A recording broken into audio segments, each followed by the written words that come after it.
మీ బంగారం తాకట్టులో ఉందా? నెల నెల వడ్డీ కట్టలేకపోతున్నారా? ఆచారి గోల్డ్ 9030022345.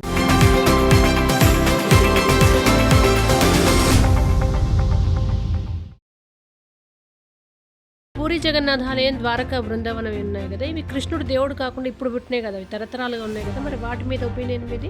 మనల్ని అందరినీ ఏకం చేసే దేవుడు శివుడు అయినాక మళ్ళీ కొత్తగా రాముని తీసుకురావడం ఎందుకు, కృష్ణుని తీసుకురావడం? సముద్ర గర్భంలో ద్వారక ఉందనేది చాలా మంది శాస్త్రజ్ఞులు కూడా వెళ్తుకొస్తున్నారు కదా. కృష్ణుడిలో ఒక యాంగిల్లో మంచి ఉంటుంది, ఇంకో యాంగిల్లో చెడు ఉంటుంది, కానీ చెడే ఎక్కువ ఉంది. చెడు ఏముంది కృష్ణుల్లో? యుద్ధం ఎందుకు జరిగింది మేడం? మహాభారతం ఎందుకు జరిగింది? భూమి కోసం కాదా? ధర్మ అధర్మం కోసం. ధర్మమని మీరంటున్నారు, భూమి కోసం అని నేను అంటున్నాను. నోటికి ఇష్టం వచ్చినట్టు బాగితే తోలు తీస్తా రాముణ్ణి కృష్ణుడిని. ఏమనుకుంటారా బేవర్?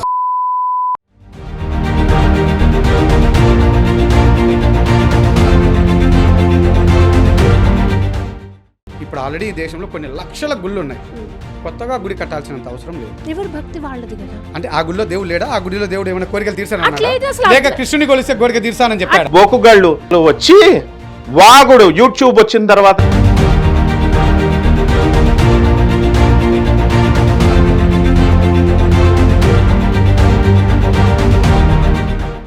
దోపిడీ తప్పు. దేవుళ్ళ పేరుతో దోపిడీ చేయడం ఎవరైనా ఒప్పుకోవాల్సిందే. ఎప్పుడైతే దేవుడి పేరుతో దోపిడీ జరుగుతుందో అప్పుడు దేవుడిని తిట్టాలా తిట్టద్దా మనం? ఈ బోకుగాళ్ళు పీఠాధిపతులు, బోకుగాళ్ళు ప్రవచనకారులు వచ్చి రామాయణం చదవలేదు, నాకు అర్థమైంది. అది చదవలేదు.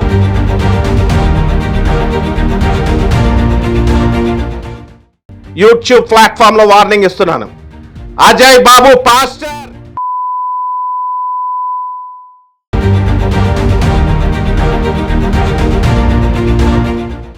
నమస్తే, వెల్కమ్ టు మ్యాగ్నా టీవీ. నేను మీ దిలీప్. సమాజంలో హిందూ ధర్మం పేరు మీద హిందువుల మీద దాడులు జరుగుతూ విమర్శలు చేస్తూ చాలా మంది వాళ్ళ పబ్బాన్ని గడుపుకుంటూ ఉంటున్నారు. కొంతమంది విమర్శిస్తున్నారు, కొంతమంది దాడుగా పాల్పడుతున్నారు, కొంతమంది అసలు దేవుడు లేదే అంటున్నారు, కొంతమంది దేవుడు ఉన్నాడు కానీ దేవుడి పేరు మీద వ్యాపారం జరుగుతుందని ఇంకొంతమంది వాపోతున్నారు. అసలు సమాజంలో ఇట్లాంటి వ్యక్తులు ఎందుకు వస్తున్నారు, అసలు ఇలాంటి సంఘటనలు జరగడానికి గల కారణాలు ఏంటి? ఈరోజు ఒక డిబేట్ లాగా ఒక షో అయితే చేయబోతున్నాం. ఈరోజు నేను, మా యాంకర్ కృష్ణవేణి గారు ఉన్నారు, అండ్ మా గెస్ట్ తెల్లాలుక మనోహర్ బాబు గారు, నెక్స్ట్ ప్రముఖ ఆస్ట్రాలజర్ ముల్లపూడి సత్యనారాయణమూర్తి గారు. మొత్తం మేము నలుగురం ఈరోజు ఒక ఇది చర్చా కార్యక్రమం లాగా చర్చించబోతున్నాం. అసలు వాళ్ళ ఒపీనియన్ ఏంటో ఇప్పుడు మనం ఈ వీడియోలో, ఈ డిబేట్ కార్యక్రమంలో తెలుసుకుందాం. మనోహర్ బాబు గారు నమస్కారం, సత్యనారాయణమూర్తి గారు నమస్కారం, కేవి గారు నమస్కారం. వీక్షకులకు అందరికీ నమస్కారం. నేను ప్రైజ్ దలాడని కానీ, జై శ్రీరామ్ అని కానీ, జై అక్బర్ అని కానీ అనద్దని అనట్లేదు. జై శ్రీరామ్ అనే అతను కానీ, జై శ్రీకృష్ణ అనే వాళ్ళు కానీ దేవుళ్ళు కాదు, రాజులు అని మాత్రమే నేను చెప్పాను. ఇంకా వాళ్ళిద్దరూ వేరే మతాలు కనుక ఆ మతాల పైన మనకున్న అభ్యంతరాలను చెప్పచ్చే తప్ప విమర్శించే హక్కు మనకున్నది. నేను ఒక హిందూగా నాకున్న అభ్యంతరాలను, నా విమర్శలను నేను నిర్భయంగా చెప్పచ్చు. సో దట్ రాముడు కానీ కృష్ణుడు కానీ దేవుళ్ళు కాదు. మానవ జన్మలో పుట్టి మనుషులుగా జీవిస్తూ కొన్ని యుద్ధాలు చేసి కొంతమందిని చంపారు కాబట్టి వాళ్ళని దేవుడిగా ఆరాధించకూడదు. కాకపోతే కొంతమంది ఆరాధిస్తున్నప్పుడు నాకు ఎటువంటి అభ్యంతరము లేదు అనే మాత్రమే అన్నాను. And at the same time ఇప్పుడు వాళ్ళని కొత్తగా తీసుకురావడం వల్ల వాళ్ళ దేవుళ్ళగా ఈ ప్రపంచంలో, ఈ దేశంలో ఉన్న ప్రతి ఒక్కరూ కొలవలేదు. మేబీ 1% పీపుల్ మాత్రమే ఆ అనాది కాలంలో కొలిచేవాళ్ళు. ఇప్పుడు దాన్ని ఎక్కువగా చేస్తున్నారు. ఎందుకు చేస్తున్నారు అంటే వ్యాపార దృక్పథం తప్ప వేరే ఏ విధమైనవి లేవు. కృష్ణుడి గుళ్ళు కానీ, రాముడి గుళ్ళు కానీ ఇప్పుడు కడుతున్నవేవి కూడా గవర్నమెంట్కి సంబంధం లేదు, ప్రైవేట్. వాళ్ళు వ్యాపారం కోసం కొత్తగా కట్టుకుంటున్నారు, వాళ్ళు వ్యాపారాలు చేసుకుంటున్నారు, డబ్బులు సంపాదించుకుంటున్నారు. ఈ టెంపుల్స్, ఇస్కాన్ టెంపుల్స్ కానీ, రాముని దేవాలయాలు కొత్తగా కట్టే ఏ టెంపుల్ అయినా ఎండోమెంట్స్లోకి పోవు. They are purely public. వాళ్ళు ఇన్వెస్ట్ చేస్తున్నారు, టెంపుల్ కట్టుకుంటున్నారు, డబ్బులు సంపాదించుకుంటున్నారు. They are doing business. ఏమి కాదండి, భక్తి పెరగదు ఎప్పుడు. మనోహర్ గారు, ఇప్పుడు పూరి జగన్నాథ ఆలయం, ద్వారకా బృందావనం ఉన్నాయి కదా, ఇవి కృష్ణుడు దేవుడు కాకుండా ఇప్పుడు పుట్టినాయి కదా, అవి తరతరాలుగా ఉన్నాయి. అవును మేడం. వాటి మీద ఒపీనియన్ మీది? జగన్నాథ స్వామి దేవాలయం కానీ, ఉడిపిలో ఉన్న దేవాలయం కానీ, గురువయార్లో ఉన్న దేవాలయం కానీ కృష్ణుడిగా కొద్దిమంది ఆరాధిస్తున్నారు. దాన్ని విభేదించాల్సిన అవసరం లేదు. కానీ అవన్నీ ప్రభుత్వ ఆధీనంలో ఉన్న గుళ్ళు. ఇప్పుడు కొత్తగా ఈ నినాదం తెస్తున్న దానికి నేను వ్యతిరేకం. జై శ్రీరామ్ అనేది ప్రజల్ని ఏకం చేసేదానికోసం అయితే నాకు ఏ అభ్యంతరం లేదు. జై శ్రీకృష్ణ కూడా నాకు ప్రజల్ని ఏకం చేసేదానికైతే ఇబ్బంది లేదు. కానీ వ్యాపార దృక్పథంతో ఉన్నాయి కనుక నేను విభేదిస్తున్నా. వ్యాపార దృక్పథంతో లేని మతం ఏది ఉంది చెప్పండి మీరు? ప్రతి మతము వ్యాపార దృక్పథమే మేడం. కానీ ఇక్కడ నేను అడుగుతున్నది, హిందూ మతంలో వీళ్ళు విభజన కోరుకుంటున్నారు. హిందువులో మనకు ఆల్రెడీ మీరు ఒక 10 ఏళ్ల కిందట, ఒక 100 ఏళ్ల కిందట కానీ, 200 ఏళ్ల కిందట కానీ, 1000 సంవత్సరాలు కానీ, 5000 సంవత్సరాలు కానీ కిందకి వెళ్తే ఎక్కడ తోగిన శివలింగాలు వచ్చాయి కానీ కృష్ణుడు కానీ రాముడు కానీ విగ్రహాలు రాలేదు. మనకెప్పుడు ఎక్కడ రాలేదు. శివాలయాలు వచ్చాయి. మనకి శివుడు దేవుడు ఉండంగా, మనల్ని అందరినీ ఏకం చేసే దేవుడు శివుడు అయినంగా మళ్ళీ కొత్తగా రాముని తీసుకురావడం ఎందుకు, కృష్ణుని తీసుకురావడం ఎందుకు? నార్త్ సైడ్ వెళ్తే మీకు సముద్ర గర్భంలో ద్వారక ఉందనేది చాలా మంది నేను శాస్త్రజ్ఞులు కాదని అనట్లేదు మేడం. చూస్తున్నారు అక్కడ కదా. కృష్ణుడు పుట్టలేదు, కృష్ణుడు జరగలేదు అని నేను అనట్లేదు. మీరు తీస్తే లింగాలు రావడం ఎంత నిజమో, శైవము, శాక్తేయము, వైష్ణవము ఇట్లా ముందు నుంచి మతాల వారీగా ఉంటే అన్నీ ఐక్యం చేయడానికి శంకరాచార్యుల వారు మొత్తం భారతదేశం అంతా యాత్ర చేశారు. ఎవరి ఇష్టం వాళ్ళది. కేవలం హిందూ మతం కాదు, మీరు క్రైస్తవుల్లో కూడా రకరకాల విభేదాలు ఉంటాయి. వాళ్ళు కొంతమంది ఒక రకమైన మేరీ మాత అంటారు, కొంతమంది జీసస్ అంటారు, కొంతమంది ఇంకొక ఏవోహ అంటారు, ఎవరో ఏదో ఒకటి అంటుంటారు.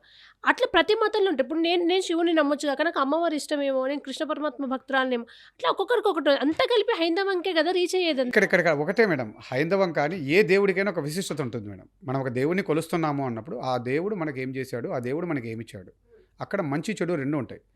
కృష్ణుడిలో ఒక యాంగిల్లో మంచి ఉంటుంది, ఇంకో యాంగిల్లో చెడు ఉంటుంది. కానీ చెడే ఎక్కువ ఉంది. చెడు ఏముంది కృష్ణుల్లో? యుద్ధం ఎందుకు జరిగింది మేడం? మహాభారతం ఎందుకు జరిగింది? భూమి కోసం కాదా? అధర్మం కోసం. ధర్మమని మీరంటున్నారు, భూమి కోసం అని నేను అంటున్నా. అధర్మంగా జరిగింది అంటే మోసం చేశారు. సత్యనారాయణమూర్తి గారు మీరు ఇక్కడ పర్ఫెక్ట్ ఆన్సర్ చెప్తారు. ధర్మం అధర్మం అనేది ఖచ్చితంగా అక్కడ ఒక మెకానికల్ లేదా ప్రాక్టికల్ ఏదో ఒక థింగ్ ఉంటేనే ధర్మం అధర్మం వస్తుంది. అక్కడ భూమి అనే ఒక ఇష్యూ వచ్చినప్పుడు ధర్మం పక్కనెవరో అధర్మం పక్కనెవరో, అంటే భూమి అనే ఒక సాకుతో అధర్మం పైన ధర్మం విజయం సాధించింది కదా. ఈ కురుక్షేత్ర యుద్ధం గురించి మీరేమంటారు? కురుక్షేత్ర మహాయుద్ధం భూమి కోసం కాదు జరిగింది. ఒక స్త్రీ ద్రౌపది అనేటటువంటి ఆమె ఉమెన్హుడ్, ఆమెను అవమానించాడు కాబట్టే కృష్ణుడు యుద్ధం చేశాడు, యుద్ధం జరిపించాడు. అంటే మాతృస్వభావము, మాతృస్వరూపమైనటువంటి ఉమెన్హుడ్ని రెస్పెక్ట్ ఇవ్వాలి. భీష్ముడు సైలెంట్గా కూర్చున్నాడు. అశ్వత్థామ ఒక్కడే ఎదిరించాడు కాబట్టి చిరంజీవిగా వదిలేశాడు ఆయన చంపకుండా. ఇక కృపాచార్యుడు, ద్రోణాచార్యుడు వీళ్ళందరూ కూడా ఉన్నారు కాబట్టి వీళ్ళు సైలెంట్గా ఉన్నారు. భీష్ముడు కంప్లీట్గా అతను శక్తివంతుడు, ఆపే అని అంటే he's a very powerful warrior. And నాకు తెలిసి కృష్ణ పరమాత్మ యుద్ధం చేయలే, చివరి వరకు కూడా ఆయన తల ఒగ్గి సంధి కోసం ప్రయత్నం చేశాడు. చేసింది దుర్యోధనుడు. ఆయన ధర్మరక్షణ చేయడం కోసం వచ్చినప్పుడు గాంధారి ఏమంటదంటే లాస్ట్లో, కృష్ణ నువ్వు ఇంటర్ఫియర్ అయ్యి అనవసరంగా చేశావు అని నిందలు వేస్తుంది. నువ్వు నా పితృలందరినీ కూడా పిల్లలందరినీ చంపించావు అన్నప్పుడు పాపం కృష్ణుడికి శాపం పెడుతుంది. అసలు జగన్నాథుడైనటువంటి కృష్ణుడికి శాపం పెట్టే సీన్ ఎవరికి ఉండదు. అప్పుడు తోలు తీసేస్తా అని అనకుండా కృష్ణుడు ఏమంటాడు, ఐ విల్ రెస్పెక్ట్ ఉమెన్హుడ్. అందువలన తల్లి నేను నీ యొక్క శాపాన్ని నేను స్వీకరిస్తున్నాను అన్నాడు. ఆ తర్వాత ఆమె అడుగుద్ది అనమాట, ఏమని, నా మీద నిందేసావు కాబట్టి నీ వంశం కూడా కంప్లీట్గా నువ్వు ఎలాగైతే మా పిల్లల్ని వెళ్ళి ఇలా చేశావో అలా మీ కులంలో మీరు కొట్టుకుంటారు, నాశనం అయిపోతుంది వంశం అంటుంది. అందువల్లనే పాపం కృష్ణుడు హర్ట్ అయ్యాడు. హర్ట్ అయ్యి ధర్మ అధర్మాల మధ్య జరిగినటువంటి ఈ యుద్ధంలో ధర్మం పక్షాన నేను నుంచుంటే మీరందరూ నా మీదే నిందలు వేస్తారా అని అడిగి, నీకేం కావాలి అసలు అంది. నెక్స్ట్ జరగబోయేటటువంటి యుద్ధంలో నువ్వు పార్టిసిపేట్ చేయకూడదని, ఇప్పుడు కూడా పార్టిసిపేట్ చేయలేదు కదా అంటాడు. అందువల్లనే కలియుగంలో ధర్మానికి అధర్మానికి కాదు యుద్ధం, అధర్మానికి అధర్మానికి మధ్య యుద్ధం. కాబట్టి వీళ్ళు కొట్టుకుంటారు, వాళ్ళే చేస్తారు. ఇంత ప్రూఫ్ ఆధారంగా ఉంది, ఇంత ప్రూఫ్ ఉంది కాబట్టి మీరు సార్ చిన్నది సార్, ఇక్కడ ఒకటే సార్, ఎవరు ఏది చెప్పినా ప్రూఫ్ అనేది కాదు. ఆ సార్ చెప్పిన అభిప్రాయం ఆ సార్ది, నేను చెప్పిన అభిప్రాయం నేది, మేడం గారు చెప్పింది మేడంది, బుక్కుల్లో ఉండేది ఒకటిది, సీరియళ్ళల్లో ఉండేది ఒకటిది. మాకందరికీ తెలిసింది ఇది సినిమాలు సీరియల్లే తప్ప బుక్కులు చదివి కాదు. బుక్కులు అనే పదంలో ఏంటంటే ఎవరికి తోచిన కథ వాళ్ళు రాసుకోవచ్చు. ఎవరికి తోచిన మహాభారతాన్ని 100 రకాలుగా చెప్పిన వాళ్ళు ఉన్నారు, 100 రకాలుగా తీసిన వాళ్ళు ఉన్నారు. ఏది నిజం కాదు. ఆ వ్యాస మహర్షి చెప్పాడు అనేదానికి కలియుగం, ఆనాటి ద్వాపర యుగం, త్రేతాయుగాలే పోయినాక ఆ బుక్కులు అన్నీ వచ్చినాయి. ఆ యుగాల్లో అన్నీ పోయినప్పుడు, డైనాసర్లు అన్నీ పోయినాయి, అన్ని మనుషులు అందరూ పోయినప్పుడు బుక్కులు అన్నీ వచ్చినాయి. ఆ బుక్కుల్ని ట్రాన్స్లేట్, ఇవన్నీ కథలు, నమ్మేవాళ్ళు నమ్మాలా. నేను దాన్ని విభేదించను, అవి లేవు, అవాస్తవము, తప్పు అని నేను మాట్లాడను. అభిప్రాయాలను వేరు, ఈనాటి సమాజానికి జరగాల్సినది వేరు. అని మాత్రమే నేను మాట్లాడతాను. కృష్ణుడు దేవుడు కాదు అనే పదంలో నేను ఎందుకు వాదిస్తున్నాను అంటే, మీరు దేవుడు అనుకుంటే అనుకోండి, నేనైతే విభేదించాను. ఆయన దేవుడు కాదని నేను అంటున్నా.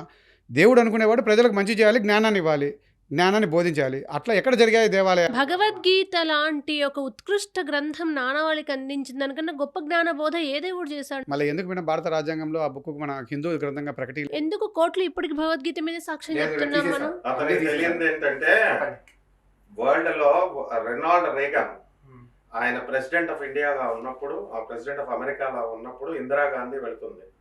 అక్కడ బుక్ తీస్తే వైట్ హౌస్ లో భగవద్గీత కూడా ఉంటుంది బైబిల్ పక్కన. తర్వాత ఏంటంటే, this is all intellectual renaissance club అనమాట. కృష్ణుడు దేవుడు కాదు అని చెప్పడం కాదు, అతని ఆలోచన, అతని పరిధి అంతవరకే.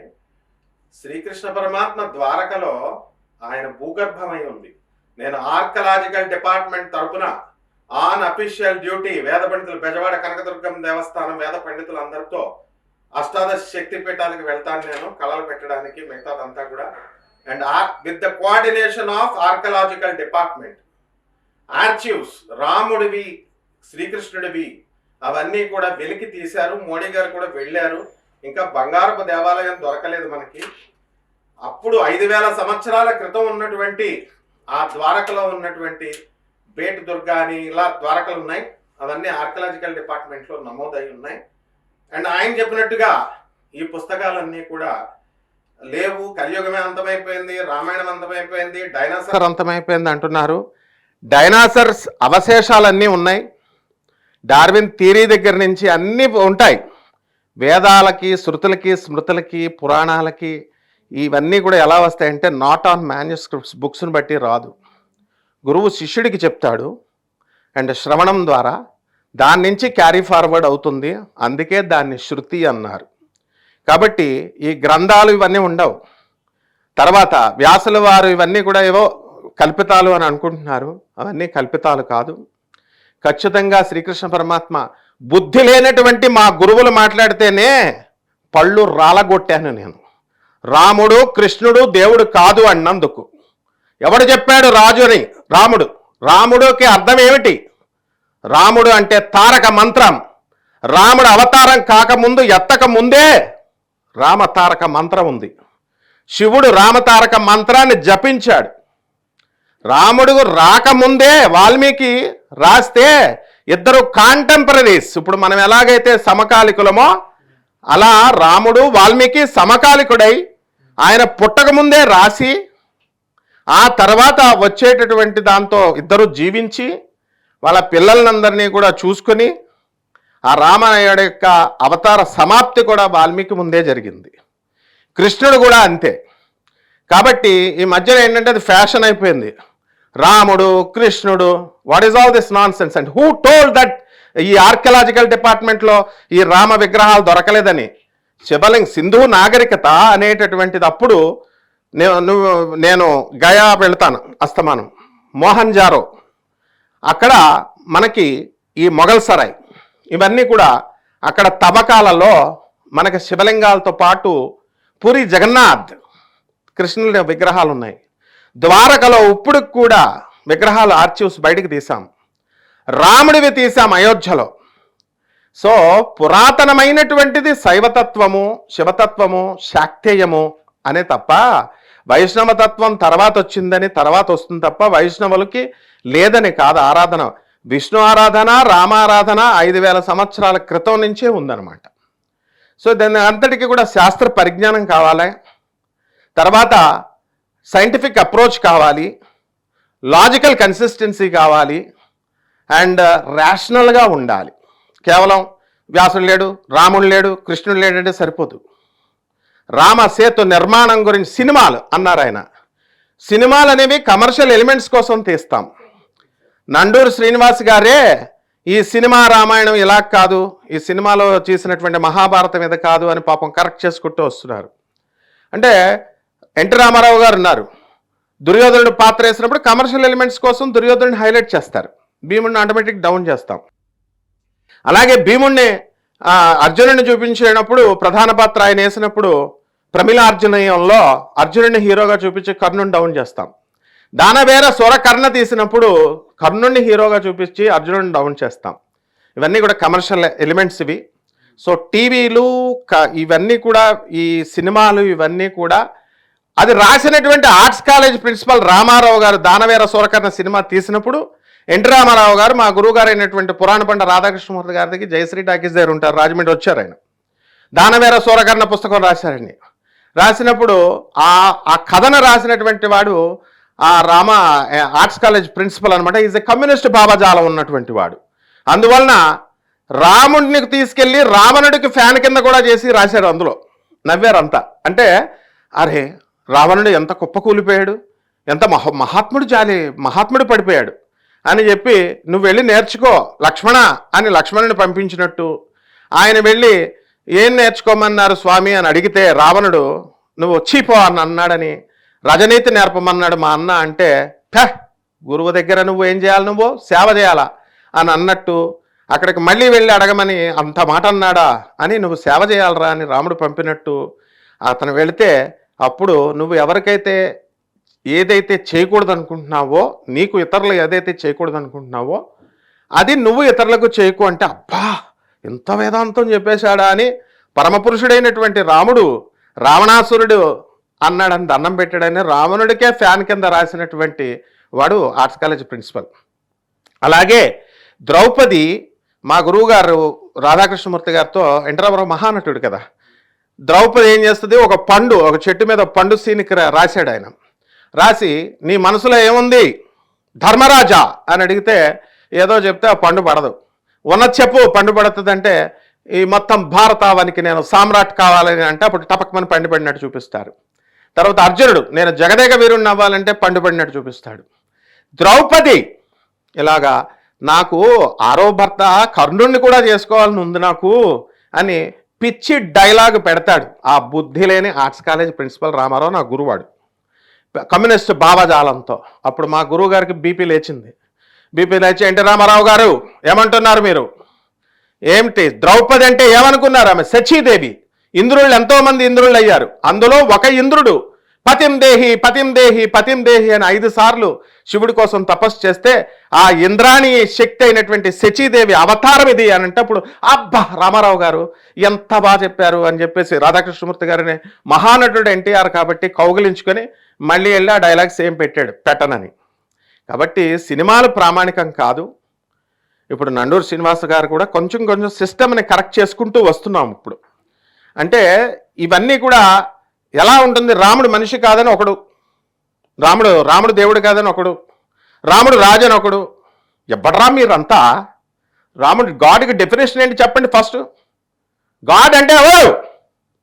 God is all pervading, God is all powerful, God is ఓమ్నిసెంట్, God is ఓమ్నిపటెంట్, God is omni present. ఇది దేవుడు. ఎవర్రా మీరంతా తయారయ్యి, రాముడు అంటే 2 చేతులు ఉన్నవాడు అనుకుంటున్నారా దేవుడు? 2 కాళ్ళు 2 చేతులు, కృష్ణుడు 2 కాళ్ళు 2 చేతులని నోటికి ఇష్టం వచ్చినట్టు వాగితే తోలు తీస్తా రాముణ్ణి కృష్ణుణ్ణి. ఏమనుకుంటారా బేవర్సనా కూడా కల్లారా? చెప్పండి. ఇప్పుడు ఇప్పటికే హైందవంలో చాలా విభజనలు ఉన్నాయి మేడం. ముందు సార్ చెప్పిన దానికి నేను క్లారిటీ ఇస్తాను మేడం. రాముడు కృష్ణుడు దేవుళ్ళు కాదు అన్నది మా అభిప్రాయం. వాళ్ళు జరగలేదు, ఇంకోటి కూడా మేడం, జరగలేదు అన్న పదం మేము ఇప్పుడు వాడలేదు. రామాయణం జరిగింది, మహాభారతం జరిగింది, దానికి కావాల్సిన అవశేషాలు అన్ని కూడా దొరికాయి, అవన్నీ నిజాలే. కానీ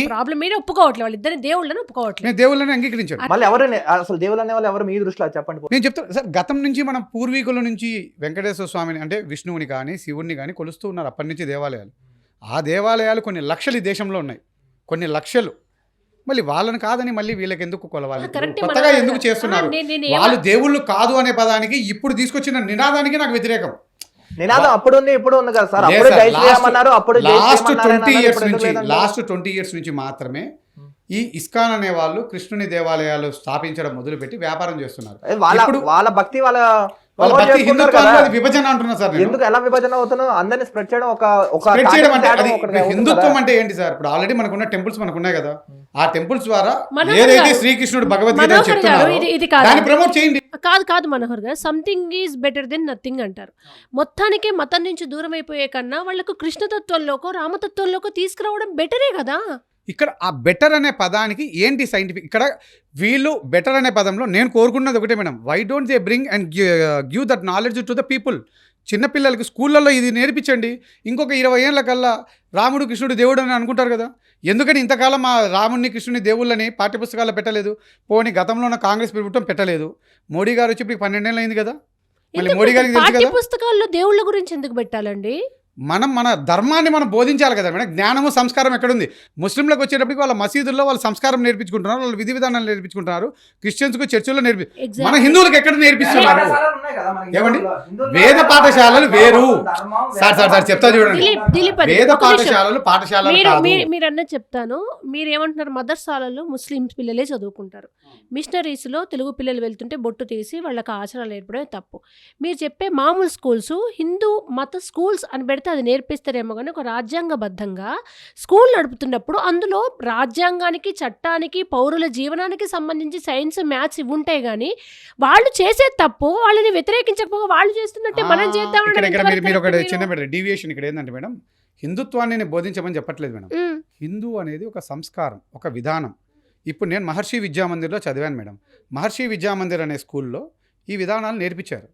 మళ్ళీ ఇప్పుడున్న స్కూల్స్లో లేదా గత 20 ఏళ్ళగా 30 ఏళ్ళగా ఉన్న స్కూల్స్లో ఈ విధానాన్ని ఎందుకు తేలేదు? సరస్వతి శిశు మందిర్లో నేర్పించారుగా. అక్కడికి ఎందుకు మన హిందువులు పంపడట్లేదు? అది హిందువుల ప్రాబ్లం. దానికి ఇక్కడ నేను అదే అంటున్నా మేడం, చేస్తాయి. ప్రాబ్లమ్స్ అనేటివి హిందువులలో ఉన్నవాని ఏకం చేయాల్సింది ఎవరు?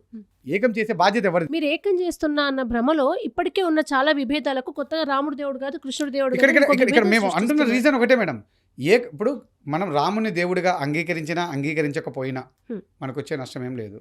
రాముడు దేవుడే అనే పదానికి ఇక్కడ రాముడు ఈ దేశంలో లేడు, రాముడు పుట్టలేదు, రామాయణం జరగలేదని ఎవరు వాదించట్లేదు. ఆ కథల్లో కొంత కల్పితం ఉండొచ్చు, కొంత యథార్థం ఉండొచ్చు, అది ఎవరు ప్రూవ్ చేయలేరు. జరిగిపోయిన కాలం మీద ఈ రోజు ఈసారి గట్టిగా మాట్లాడినంత మాత్రాన అది నిజం కాదు. ఎందుకు నిజం కావాలి? ఒక్క నిమిషం ఆగండి. ఇది చర్చనీయాంశంగా డిబేట్ జరిగేది ప్రశాంతంగా చేయించండి. రాముడు అనేవాడు దేవుడు కాదా? కల్పితాలా రామాయణం? ఖచ్చితంగా కల్పితాలు ఉంటాయి మేడం. నిజం అన్న పదానికి నిర్వచనం లేదు. మనకు కావాల్సినది మన సిస్టమ్, మన ఇండియాలో మనల్ని అందరినీ కలిపినది కేవలం రాజ్యాంగం వచ్చినాకే. ఇదే సిస్టాన్ని రాజ్యాంగం టైంలో వీళ్ళు ఎందుకు మాట్లాడలేదు? వీళ్ళ గురువు గారు ఆ టైంలో జన్మించే ఉన్నాడు కదా. ఆ టైంలో రాజ్యాంగంలో మనకు భగవద్గీతకు హిందువుల గ్రంథం అని ఎందుకు ప్రకటించేదానికి వాళ్ళ గురువు గారు చేయలేదు? ఈ దేశంలో ముస్లింస్ పరిపాలించారు, నెక్స్ట్ నవాబులు పరిపాలించారు. వాళ్ళు పరిపాలించిన క్రమంలో హిందువుల ధర్మం గురించి చెప్పే వాళ్ళు ఎక్కడ ఎవరున్నారంటే సమాధానం చెప్పండి. వీళ్ళు చెప్తున్న సనాతనము ఆనాటి కాలం నుంచి రామాయణాన్ని, భగవద్గీతను ఆచరించినట్టు, పాటించినట్టు ఏ రాజ్యాన్ని చూపిస్తారో చూపిమనండి. వాళ్ళు దేవుళ్ళని ప్రకటిస్తూ అప్పుడున్న రాజులు ఎవరు రాముని కొలిచారు, ఎవరు కృష్ణుని కొలిచారు? మా ఝాన్సీ లక్ష్మీబాయి వీళ్ళందరూ ఉన్నారు కదా, వాళ్ళందరూ రాముని కృష్ణుని కొలిచారా? దేవుళ్ళగా పూజించారా?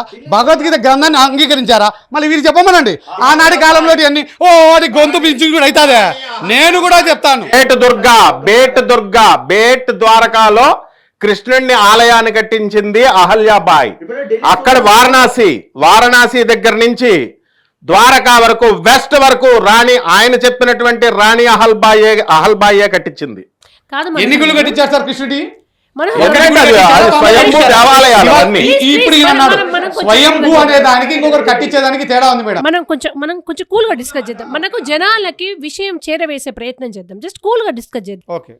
5000 సంవత్సరాల క్రితం మనకి ద్వాపర కృష్ణుడు ఈ స్టోరీ అంతా నడిచినట్టుగా మనకు తెలుసు. మీరు అన్నదేంటి? ఇప్పుడు ఇక్కడ ఉన్న నిజం కొంతకాలం తర్వాత కొంచెం ఎవరికి తోచిన మేధస్తో వాళ్ళు యాడ్ చేస్తూ వెళ్తారు, కానీ నిజం అనేది ఒకటి ప్రాపర్గా ఉంటుంది. ఇది అబద్ధమని నేను అసలు అనట్లే, నాకు అర్థమవుతుంది. నేను మీకు చెప్తాను. రామాలయాలు, కృష్ణాలయాలు ఎవరు పూజింటే 5000 సంవత్సరాల క్రితం నుంచి ఎవరెవరు ఏ ఆలయాలు కట్టారో, ఎవరు పూజించారో, కృష్ణుడి గురించి ఉన్నంతగా కృష్ణ భక్తుల గురించి చరిత్రలో వీళ్ళని పూజించడం లేకపోవచ్చు కదా. అది లేనంత మాత్రాన ఎవరూ పూజించలేదు అనొద్దు కదా మేడం. ఇక్కడ మీరు అందరూ ఒకటే ఒకటి చెప్తాను మేడం. ఎవరైతే హిందుత్వవాదులు మాట్లాడుతూ ఉన్నారో, నేను ఒక హిందువుగా నాకున్న ముందు సందేహం, మన దేశంలో ఎంతమంది హిందువుల రాజులు పరిపాలన చేశారు. ఆ పరిపాలన చేసే సమయంలో వీళ్ళు వాళ్ళని దేవుళ్ళగా అంగీకరించినట్టు, వాళ్ళ గ్రంథాలను ఆనాటి రామాయణాన్ని, భగవద్గీతను వాళ్ళు ఒక గ్రంథంగా భావించినట్టు ఆధారాలు ఏమైనా ఉంటే ఒకటి చూపని చెప్పండి. కొంత ఢిల్లీ సార్, సుల్తాన్ ఒక్క కూతురు నిమిషం శ్రీ సార్. మహావిష్ణువుని ఢిల్లీ పూజించింది. సుల్తాన్ సార్, ఢిల్లీ ఇంకా ఆధారాలు సుల్తాన్ ఉన్నాయి కదా. చాలా మంది కొలిచారు సార్. దేవుళ్ళని ఎవరు కొనలేదు, కొలవదు సార్. ఇక్కడ కొలవలేదనేది ఏముంది? బ్రిటిష్ వాళ్ళు కూడా మన దేవుళ్ళను మొక్కారు, బ్రిటిష్ వాళ్ళు కూడా మొక్కారు సార్. ప్రతి ఒక్కడు సంపద కోసం సార్. ఎవరి యొక్క ఇప్పుడు మీరు డబ్బు కట్టాలి. నవాబ్ అంటే ఏంటి? ఈ దేశం నాది, నువ్వు నా కింద పనిచేస్తున్నావు, నిన్ను నేను గౌరవించకపోతే నువ్వు నాకు డబ్బు ఇవ్వవన్న ఉద్దేశంతో ఆనాటి కాలంలో రాజులన్నీ చేశారు. కృష్ణుడు కానీ రాముడు కానీ ఆ ప్రజలకంతా ఫ్రీగా ఏమైనా భూములు ఇచ్చాడా? ఈరోజు ఎక్కడున్నాయి చూపిమనండి. కాదు, ఏ హిందువులకు భూములు ఫ్రీ ఇచ్చాడు? మనోహర్ గారు, ఇక్కడ యుగ ధర్మం కాదు సార్. ఇక్కడ కాదు మనోహర్ గారు, ఇప్పుడు మీరు ఏమంటున్నారు? డబ్బుల కోసం బిజినెస్. తానీషాల అంటే ఒక ముస్లిం కల్చర్ ఉన్న ఒక రాజుకి ఆ రాచరికం అంటేనే ప్రజాస్వామ్యం కాదు, తన ఇష్టానికి చేసేదే రాచరికం. అవును. ఆయన నాకు రాముడు కనిపించడం ఎందుకు చెప్పడండి? ఆయనకు పిచ్చా? లాభం నాణ్యాలు ఉన్నాయి, ఇప్పటికీ ఇచ్చినటువంటి రామ నాణ్యాలు ఉన్నాయి. ఒక్కొక్కరికి కొన్ని కొన్ని జరిగి ఉంటాయి. ఆ జరిగిందని విభేదించరు, జరిగాయి, వాళ్ళ విశ్వాసం వాళ్ళది. ఇప్పుడు ఈడ విభేదన వేరు, డిబేట్ వేరు మేడం. ఇప్పుడు నాకు తెలుసా వచ్చిన- మనోహర్ నాకు గారు, మీ వచ్చింది అభిప్రాయం మీద అంటున్నారు. ఇట్లా ఏమైతుందంటే భారతదేశంలో నా అభిప్రాయం అని, నా అభిప్రాయం ఇట్లా 10 మంది 10 అభిప్రాయాలు ఏకమయ్యేదానికి స్కోప్ ఏంటి? ఇవ్వడమే ఏకమయ్యేదానికి ఎక్కడ ఏకం కావాలి, ఏ విధంగా ఏకం కావాలి, దాని విధి విధానాలు ఏంటి? ఏకం ఎలా అంటున్నారు మీరు? నేను ఇక్కడ విధి విధానాలు అనే పదంలోనే అంటున్నది ఒకటే మేడం. మనకు ఇప్పుడు ఉన్న గుళ్ళు చాలు. ఇప్పుడు ఆల్రెడీ ఈ దేశంలో కొన్ని లక్షల గుళ్ళు ఉన్నాయి. కొత్తగా గుడి కట్టాల్సినంత అవసరం లేదు. ఎవరి భక్తి వాళ్ళది కదా. మన ఇక్కడ అంటే ఆ గుడిలో దేవుడు లేడా? ఆ గుడిలో దేవుడు ఏమైనా కోరికలు తీర్చానన్నాడా? అట్లయితే అసలు లేక కృష్ణుని కొలిస్తే కోరిక తీర్చానని చెప్పాడా? అట్లయితే మన- కృష్ణుడు నేను భగవాను, రాముడు నా భగవాను, ఈ నన్ను కొలవండి నేను తీరుస్తానని ఆ ఏమైనా బుక్కులో రాశాడా? అద్వైత భావనలోకి వెళ్తే అసలు ఇక్కడ విగ్రహాలు మేము అంటూ- అది కాదు కదా. ఇది భక్తి అనేది కానీ దేవుడు అనేది కానీ ఒక జస్ట్ ఒక ఆబ్జెక్ట్ మేడం. అదొక నమ్మకం. ఆ నమ్మకం మీద మనిషి జీవిస్తూ ఉంటాడు, ఆ నమ్మకం మీద కట్టడి కడుతూ ఉంటాడు. అవేవి ముక్కినంత మాత్రాన, ఇచ్చినంత మాత్రాన కోరికలు తీరవు, సమస్యలు తీరవు. అట్లా సమస్యలు తీరి ఉంటే యేసు ప్రభువుని కొలిచే వాళ్ళందరూ ఒక సమస్య ఉండకూడదు, అల్లాహ్ని కొలిచే వాళ్ళకి సమస్య ఉండకూడదు. ఇప్పుడు మీరు ఇది ఒక ఏమంటారు? నమ్మకం. ఈ నమ్మకంలో నేను విభేదిస్తున్నది హిందుత్వంలో విభేదిస్తున్నా, ముస్లింలో విభేదిస్తున్నా, క్రిస్టియానిటీలో విభేదిస్తున్నది ఏంటంటే మతం పేరుతో ప్రజల నుంచి డబ్బులు వసూలు చేస్తున్న ఆ పెద్దలు ఆ ప్రజలకైనా ఆ డబ్బు చెల్లించిన ఆ ప్రజలకు ఏ విధమైన తిరిగి మరీ సౌకర్యాలు నేను ఈ కలిగిస్తున్నారు. విషయంలో మీకు నేను 100% నేను కాదు సత్యనారాయణమూర్తి గారు మేమంతా నాకు గుళ్ళ అవసరం తిరిగి లేదు ఆయన మళ్ళీ అన్నట్టు. ఏ విధంగా వాళ్ళు ఇస్తున్నారు? యజమాన్యాలు దోపిడీ. కాదు, ఇక్కడ రాముడి పేరుతో డబ్బు దోపిడీ దేవాలయాల జరుగుతుంది, పేరుతో కృష్ణుడి పేరుతో మనము దోపిడీ జరుగుతుంది రాముడు అనే కృష్ణుడి పదాన్ని మేము పేర్లతో అన్నాం. ఆయన చెప్పిన దాంట్లో నేను దోపిడీ తప్పు. దేవుళ్ళ పేరుతో దోపిడీ చేయడం ఎవరైనా ఒప్పుకోవాల్సిందే. ఇది తప్పే. ఎప్పుడైతే దేవుడి పేరుతో దోపిడీ జరుగుతుందో అప్పుడు దేవుడిని తిట్టాలా తిట్టద్దా మనము? ఎందుకు దేవుడిని తిడతారు ఇప్పుడు? అక్కడ దేవుడి పేరుతో మీరు దోపిడీ జరుగుతున్నారు మేడం. మీరు అంటే ఆ దేవుడు దాన్ని ఆపలేడా? మీరు మనోహర్ అప్పటికి మీరు చెప్పిన ప్రకారంగా ఆ దేవుడు ఆపలేడా? దేవుడికి ఎందుకు ఆ. సంబంధం ఉంటది? ఇప్పుడు వారు చెప్పేది 100% కరెక్ట్. కొత్త దేవాలయాలు అవసరం లేదు, రామాలయాలు కాదు, ఏ ఆలయాలు అవసరం లేదు, అంత బిజినెస్ దేవాలయాలు కడుతున్నారు. స్వయంభూగా ప్రకటితమైనటువంటి దేవాలయాలు ఉన్నాయి, బాగున్నాయి, ఓకే. తర్వాత అసలు దేవుడికి సంబంధం ఉండదు, వాళ్ళు దోపిడీలు చేసుకుంటున్నారు, యాజమాన్యాలు ధర్మకర్తలు దోపిడీలు చేసుకుంటున్నారు. ఆ పంతులు గారులకు పాపం వాళ్ళకి జీతాలు కూడా ఇవ్వరు. ఆ ధర్మకర్తల లిస్ట్ ఎంత ఇస్తారు, ఎంత పెద్ద 100 మంది చదవాలి, ఆయన అలసిపోతాడు. ఆ దేవుడికి మనోహర్ గారు, నేను మిమ్మల్ని ఒకటి అడుగుతాను. దేవుడు అంటే మీరు ఏమనుకుంటున్నారు? ఫస్ట్ దేవుడు ఆపాలంటారు. దేవుడు అంటే దేవుడు రాడు, ఇంటర్ఫియర్ కాడు. దేవుడు ఎందుకు అనే అవ్వకుండా పదానికి దేవుడు మేడం, నేను కాదంటారు? చెప్తా చూడండి దేవుడు మేడం. ఏమంటారు? దేవుడు అనే పదం ఒక బిలీవ్నెస్ మేడం. ఉమ్. ఆ బిలీవ్నెస్ అనేది ప్రతి మనిషికి ఒక్కొక్క కష్టంలో ఒక్కొక్క రూపంలో వచ్చి సహాయం చేయడము, ఒక దారి చూపడము, ఒక మార్గాన్ని చూపడం. ఇప్పుడు మీకు ఒక కష్టం వచ్చింది, ఆ కష్టం వచ్చినప్పుడు మిమ్మల్ని మీరు అనుకునేటప్పుడు, స్మరించుకునేటప్పుడు నీకు దేవుడు ఎవరు అంటే నీ అంతరాత్మ, నీ జవాబు కానీ దేవుడు కానీ. ఆ సందర్భంలో మీకు వచ్చే ఆలోచన, మీకు వచ్చే సహాయం చేసేవాడిని దేవుడిగా కొలిచే గుణం మనుషుల్లో ఉంది. దేవుడు ఎందుకు ఆపట్లేదు అనేది. దేవుడు ఎందుకు ఆపట్లేదు చెప్పండి. దేవుడు మనకి ఏమైనా బాండ్ పేపర్ మీద రాసిచ్చాడా, నేను ఆపుతాను, నువ్వు నాకు పూజ చేయి, నువ్వు నాకు పసుపు కుంకాలే, నాకు గుళ్ళు పట్రా, పువ్వులు చెయ్యి అని దేవుడు ఎక్కడా చెప్పలా. క్రిస్టియన్ మతంలో కానీ, హిందూ మతంలో కానీ, ఇస్లాంలో కానీ ఏమని నన్ను పూజ చేయని చెప్పలా. నాయన నువ్వు ధర్మంగా ఉండు, నువ్వు ఒకరికొకరు హెల్ప్ చేసుకోండి, స్థితప్రజ్ఞుడు అయి ఉండు, ఇంతే చెప్తారు. మీరు విమర్శిస్తున్నారు కదా, మనం ఎవరిని ఏదైనా విమర్శించవచ్చు, మన హక్కు అది. కానీ విమర్శించే ముందు మనం దేన్ని విమర్శిస్తున్నాం అది ప్రాపర్ గా ప్రిపేర్ అవ్వాలి. మీరు భగవద్గీత చదివారా మేడం? నేను అస్సలు చదవలేదు మేడం. చదివితే మీ డౌట్స్ అన్ని ఇప్పటికీ నేను చెప్తా క్లారిటీ మేడం, వచ్చేసేవి. నేను భగవద్గీతను విశ్వసించడం లేదు అని చెప్పట్లేదు. భగవద్గీతను మనందరము, ఇప్పుడు ఇది హిందూ దేశం అంటున్నాం, ఎందుకని ఈ హిందూ దేశంలో ఇది మా హిందూ గ్రంథం అని ప్రకటించలేకపోయారు? నేను చెప్పేది వినండి. మీరు భగవద్గీత చదువుంటే ఇవాళ మీరు డిబేట్కి రావాల్సిన పరిస్థితి ఏం మీకు లేదు మేడం, ఏర్పడకపోయింది. నేను డిబేట్, నేను భగవద్గీతను కాదు, నేను మహాభారతం మనకు మా టీవీలోనో స్టార్ మాలోనో వస్తే అవి సీరియల్స్ చెప్తా చూడొద్దండి, తప్పవి. 239 ఎపిసోడ్లను తప్పు. కేవలం 10 రోజుల్లో నిర్విరామంగా చూశాను. టీఆర్పీ కోసం ఇప్పుడు మీరు మనోహర్ గారండి, మీరు ఎక్కడో ఉన్నారు, నేను పెద్ద మేడం, దొంగ దాంట్లో నేను మీరు దొంగనే చెప్పిందని ఉన్నాను. చెప్తా మేడం, వాళ్ళు చేసిన దాంట్లో 80% నిజం ఉండొచ్చు, 20% కల్పితం ఉండొచ్చు. నన్ను పూర్తిగానివ్వండి. మనోహర్ గారి పేరు చెప్పుకొని నేను బయట దందా చేస్తున్నా, ఫుల్ డబ్బులు సంపాదిస్తున్నా, మీతో సంబంధం లేదు, నేను పేరు చెప్పుకొని చేస్తున్నా. అది మీ తప్ప నా తప్ప? మీకు తెలియకుండా నేను చేసేది నా తప్పే ఖచ్చితంగా అవుతుందా? అది మీ తప్పే. నేను తెలిసి నేను దాన్ని ఆపలేకపోవడం కూడా నా మీ తప్పే. తప్పు అవుతుంది కదా. మా దైవత్వానికి మానవత్వానికి తేడా మీకు చెప్తా. భగవంతుని దాకా కూడా వద్ది. రమణ మహర్షుల వారి ఆశ్రమానికి ఒక ఫారినర్ వస్తారు, ప్రశాంతత కోసం వస్తాడు ఆయన. ప్రశాంతత కోసం వచ్చి ఆశ్రమం లోపలికి వెళ్ళి ఆ వంటింట్లో ఏదో అన్యాయం జరిగిపోతుంది, కూరగాయల్లో నొక్కుతున్నారు డబ్బులని పదే వచ్చి, అయ్యో మీ ఆశ్రమంలో అక్కడ డబ్బులు తింటున్నాడు, ఇక్కడ డబ్బులు తింటే చెప్తూనే ఉంటాడు. ఆయన ఒక నవ్వు ఆయన పని చేసి 1వ రోజు అయింది, 2వ రోజు అయింది, 4వ రోజు ఇంకా ఆయనకు విపరీతంగా కోపం వచ్చింది. ఒకరోజు పెద్ద భోజనాలు అవుతుంటే ఇంత తింటున్నారు ఏంటి ఆశ్రమంలో అంటే, రమణుల వారు నువ్వు ఇక్కడికి ఎందుకు వచ్చావు అని. నేను ప్రశాంతత కోసం వచ్చాను. మరి నువ్వు ప్రశాంతత కోసం వచ్చిన వాడివి ఆశ్రమంలో ఎవడేం తింటున్నాడో నీకెందుకు?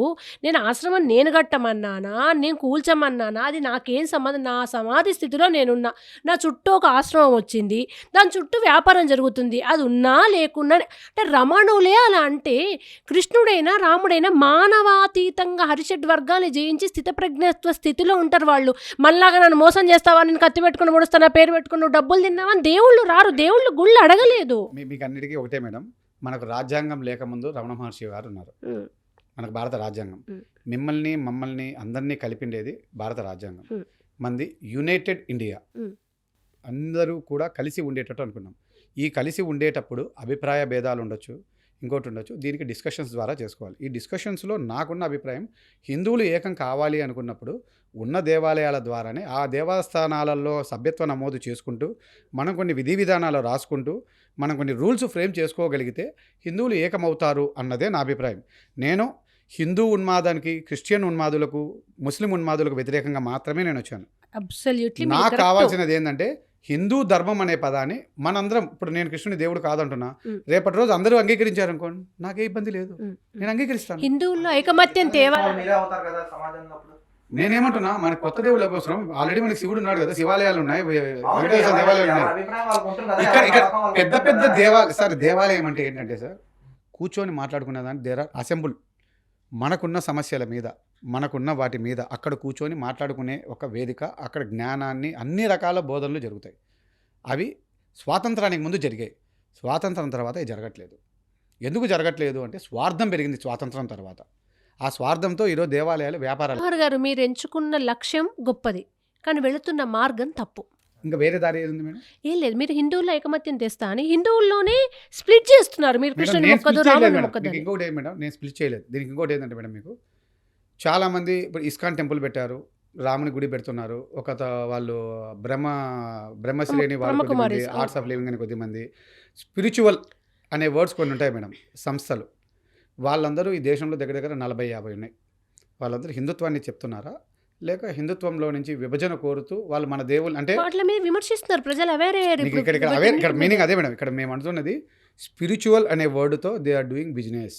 అవును, ఆ బిజినెస్ ని నేను వ్యతిరేకిస్తూ చెప్తున్నా. అమ్మా, మీరు ఏమనంటే కృష్ణుని గుడి చుట్టూ జరుగుతున్న వ్యాపారాన్ని విమర్శించండి, రాముని గుడి చుట్టూ నేను జరుగుతున్న చెప్పింది కూడా అదే. వ్యాపారాన్ని విమర్శించండి. ఇక్కడ మీరు లాజిక్ ఏంటంటే మేడం, కృష్ణుని మాటన జరుగుతున్న వ్యాపారం, అదే సందర్భంలో కృష్ణుడి దేవుడు కాదని ఎందుకంటున్నా అంటే దే ఆర్ స్ట్రాంగ్ పీపుల్. వాళ్ళు చాలా స్ట్రాంగ్, మీరు అనుకున్నంత ఈజీ కాదు. అవతల వస్తున్న వ్యక్తులందరికీ ఒక భయంకరమైన, ఈ ప్రపంచంలో వాళ్ళకంటే బలమైన వ్యక్తులు లేరు. ఆ స్థాయిలో వాళ్ళు ఉన్నారు. ఏ తిక్కు మంది ఉంటారో ఆ తిక్కు వ్యాపారం జరుగుతుంది. నేను ఇక్కడ వీళ్ళకి నేనే చెప్తున్నా, బాబు ఆలోచన చేయండి. మనకున్న దేవాలయాలు చాలా ఉన్నాయి. ఈ దేవాలయాల్లో ఉన్న సంపద మనకు చాలు. వీళ్ళకి మీరు ఈరోజు భక్తులకు ఇస్తున్న డబ్బులు ఎవరికి వెళ్తున్నాయి, వాళ్ళు ఎవరికి ఇస్తున్నారు, వాళ్ళు ఎవరికి డబ్బు అది పెడుతున్నారు? హిందువుకు భోజనం పెడుతున్నారు, క్రిస్టియన్లకు భోజనం పెడుతున్నారు.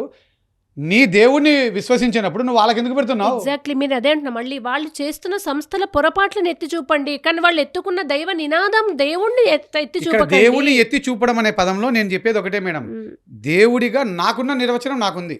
నేను దాన్ని నేను మీకు నా ఒకటి చెప్పనా? అభిప్రాయాన్ని నేను మార్చుకోలేను. నేను మీకు ఒకటి చెప్పనా, ఇప్పుడు కృష్ణ తత్వాన్ని నమ్ముకొని ఇస్కాన్ వైపు వెళ్ళిన వాళ్ళందరూ ఉన్నారు. వాళ్ళకు మీరు అక్కడ అది మోసం చేస్తున్నారు, బ్రహ్మకుమారిస్తే అవేర్ చేయగానే వచ్చేసారు బయటికి. అట్లా చెప్తే వస్తారు, కానీ అసలు శివుడు దేవుడు కాదు తెలుసా అంటే మొత్తం మంది ఫస్ట్ మీ మాట వినరు. మీరు వాళ్ళకి జరుగుతున్న అన్యాయాన్ని చెప్పాలంటే కృష్ణుడు దేవుడు కాదంటే అసలే వినరు కదా మీ మాట. ఇప్పుడు నాకు కావాల్సింది ఒకటే మేడం, ఆ, కృష్ణుడు దేవుడు కాదా దేవుడా అనే పదాన్ని మన నిర్వచనంలో తీసుకున్నా కూడా, ఈ సారు చెప్పిన ప్రకారంగా తీసుకున్నా కూడా ఆయన రాజు. కృష్ణుడు రాజు కాదండి. రాజు మేడం, రాజు కాదండి. కృష్ణ తత్వమే తెలీదు జనము. మేడం, కృష్ణుడు అనేవాడు ఒక మనిషి కాదు. ఉండండి, ఇప్పుడు గోదావరి గారు ఉండండి. గోకులం, ఇప్పుడు ఆయన ఏదైతే ద్వారకాలో ఉన్నారు కదా, అది ఏంటి? Keep quiet. ఒక్క I have given you enough time. ప్రశాంతంగా మీరు నేను చెప్పండి. చెప్తాను. రాముడు కృష్ణుడు అనేటటువంటి వాళ్ళు మంత్ర దేవతలు, వాళ్ళు మనుషులు కాదు. రాముడు పుట్టక ముందే రామ మంత్రం ఉంది. ఆ రామ మంత్రాన్ని శివుడు ఉచ్చరించేవాడు. ఆ తర్వాత రాముడు వారు భూమి మీదకి అవతరించారు. పట్టుగదులు ఇవన్నీ కాదు. నువ్వు ఎలా పుట్టావో నువ్వు చెప్పు. నువ్వు పుట్టావా? నీకు ఎన్ని నరాలు ఉన్నాయో చెప్పు.